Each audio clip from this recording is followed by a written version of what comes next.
Hi friends, welcome to Vijaya கிராமத்து சமையல். இன்றைக்கி நம்ம வீடியோவில் ஒரு சூப்பரான ஸ்வீட்டு தான் பார்க்க போகிறோம். ரவையை வச்சு அல்வா பண்ணியிருக்கோம்.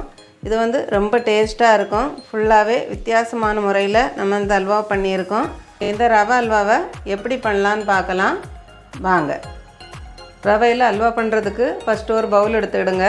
நான் இதில் ஒரு கிண்ணம் நிறையா ரவை எடுத்து வச்சுருக்கேன். இதை போட்டுடலாம். இதில் அதே கிண்ணத்துக்கு ஒரு கிண்ணம் நல்லா காய்ச்சி ஆற வச்ச பால் எடுத்துருக்கேன். இதை ஊற்றிடலாம். ஃபஸ்ட்டு இதை நல்லா கலந்து விட்டுக்கலாம். இந்த ஒரு கப்பு பாலையும் ஊற்றி இந்த மாதிரி நல்லா கலந்து விட்டுக்கிடுங்க. இப்போ இது ஊறி வரச்சில் நமக்கு இன்னும் கொஞ்சம் பால் தேவைப்படும். இந்த மாதிரி கலந்து விட்டாச்சு. இப்போ இன்னும் ஒரு 2-3 ஸ்பூன் பால் இது கூடயே ஊற்றிடலாம். இப்போ இதில் இன்னும் ஒரு 2 ஸ்பூன் போல் நம்ம பால் ஊற்றிடலாம். அப்போ தான் ஊறி வரச்சில் கரெக்டாக இருக்கும். பாருங்கள், இந்த அளவுக்கு கலந்து விட்டாச்சு.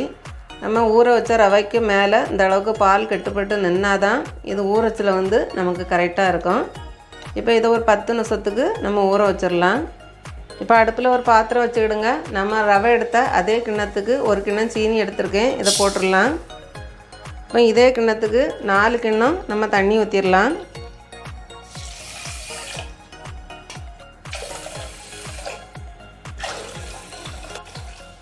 இப்போ ஒரு கப்பு சீனி கூட 4 கப்பு தண்ணி ஊற்றியாச்சு. இப்போ அடுப்பை ஆன் பண்ணிடுங்க.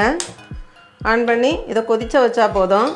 பாகெல்லாம் காய்க்க வேண்டாம். இந்த சீனி கரைஞ்சி கொதிச்சா போதும். இப்போ சீனி தண்ணி லைட்டாக கொதிக்க ஆரம்பித்தாச்சு. அடுப்பை ஆன் பண்ணி சூடானதும் ஒரு 2 ஸ்பூன் நெய் ஊற்றிடலாம். ரவை எடுத்த கிண்ணத்துக்கு அரை கிண்ணம் நெய் எடுத்து வச்சுருக்கேன். இப்போ அதில் இருந்து தான் 2 ஸ்பூன் நெய் ஊற்றியிருக்கேன். இப்போ இதில் நம்ம எடுத்து வச்சுருக்க முந்திரி பருப்பை போட்டுடலாம். முந்திரி பருப்பு உங்களுக்கு எவ்வளோ வேணுமோ நீங்கள் அவ்வளோத்துக்கு போட்டுக்கலாம். முந்திரி பருப்பு லைட்டாக கலர் மாறினதும் கொஞ்சம் தேங்காய் கட் பண்ணி வச்சுருக்கேன், காஞ்ச தேங்காய். இதை போட்டுடலாம். இன்னும் பாதாம் வேணுனாலும் நீங்கள் கட் பண்ணி போட்டுக்கலாம். இது லைட்டாக கலர் மாறட்டும். இப்போ முந்திரி பருப்பு கொஞ்சம் கலர் மாறியாச்சு பாருங்கள். இப்போ நம்ம இதை ஒரு பிளேட்டில் எடுத்துடலாம்.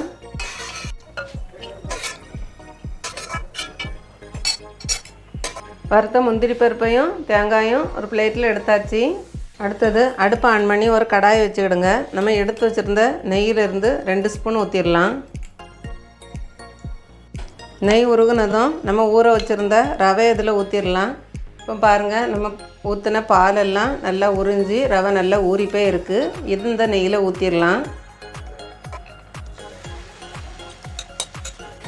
ரவை ஊற்றி நல்லா கிண்டி விட்டுட்டே இருங்க. கொஞ்சம் கட்டியாகிற டைமில் நம்ம கொஞ்சம் கொஞ்சமாக நெய் ஊற்றிக்கலாம். நம்ம பால் ஊற்றி ஊற வச்சுருந்ததுனால அடியில் பிடிக்கும். நீங்கள் கிண்டி விட்டுட்டே இருங்க. அந்த மாதிரி கட்டியாகிற டைமில் நம்ம 1 ஸ்பூன் நெய் ஊற்றிக்கலாம்.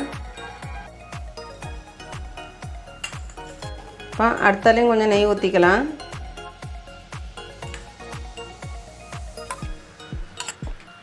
நம்ம ஊற்றியிருக்க நெய் எல்லாமே இந்த ரவை நல்லா உறிஞ்சி இந்த நெய் வெளியே வர ஆரம்பிக்கும். அந்த அளவுக்கு நம்ம இதை நல்லா வதக்கிக்கிடணும். அப்போ தான் நல்லா டேஸ்ட்டாகவும் இருக்கும். பாருங்கள், நம்ம ஊற்றின நெய்யில் இந்த மாவு நல்லா வெந்து கலர் மாதிரி வருது பாருங்கள். இன்னும் கொஞ்சம் கலர் மாதிரி வரணும்.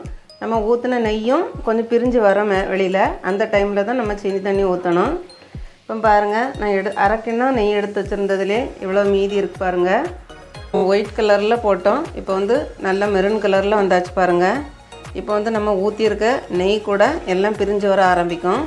நல்லா மணல் மாதிரி நல்லா வறுபட்டாச்சு. இந்த டைமில் நம்ம கொதிக்க வச்சுருந்த சீனி தண்ணியை இதில் ஊற்றிடலாம்.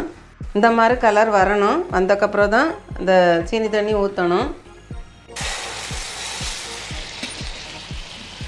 சீனி தண்ணியை ஊற்றிட்டு நல்லா கலக்கி விட்டுக்கிடுங்க. இப்போ இந்த சீனி பாகுலையும் இந்த ரவை நல்லா வேகணும். நல்லா கலந்து விட்டுக்கிட்டு மூடி வச்சுருங்க ஒரு 2 நிமிஷத்துக்கு. நல்லா கொதி வரட்டும். அப்போ தான் கொஞ்சம் கட்டியாக ஆகும். இப்போ இதை ஒரு 2 நிமிஷத்துக்கு சிம்மில் வச்சு மூடி வச்சுருங்க. இப்போ 2 நிமிஷம் ஆகிடுச்சி. இப்போ ஓப்பன் பண்ணி பார்க்கலாம். இப்போ பாருங்கள், கொஞ்சம் கட்டியாகியாச்சு. 2 நிமிஷம் மூடி வச்சதுமே இது கொஞ்சம் கட்டியாகிடும். இப்போ இதில் நம்ம ஃபஸ்ட்டு ஃப்ரை பண்ணி வச்சுருக்க முந்திரி பருப்பையும் தேங்காயையும் போடலாம். இதில் ஒரு பாதி போல் போடலாம். போட்டு கிண்டி விட்டுக்கிடுங்க. இப்போ ஒரே ஒரு நிமிஷத்துக்கு நல்லா கலந்து விட்டுக்கலாம். பாருங்கள், சூப்பரான ரவை அல்வா ரெடி ஆகியாச்சு. இப்போ இதை ஒரு பாத்திரத்தில் நம்ம மாற்றிடலாம். எல்லா அல்வாவையும் இந்த மாதிரி ஒரு பவுலில் எடுத்தாச்சு. ஒரு அரை ஸ்பூன் நெய்யும் மேலே ஊற்றிடலாம். சூப்பரான அல்வா ரெடி பண்ணியாச்சு. ரொம்ப டேஸ்ட்டாக இருக்குது. நான் சாப்பிட்டு பார்த்தாச்சு, ரொம்ப நல்லா இருக்குது. நீங்களும் இதை வீட்டில் உடனே செய்து பாருங்கள்.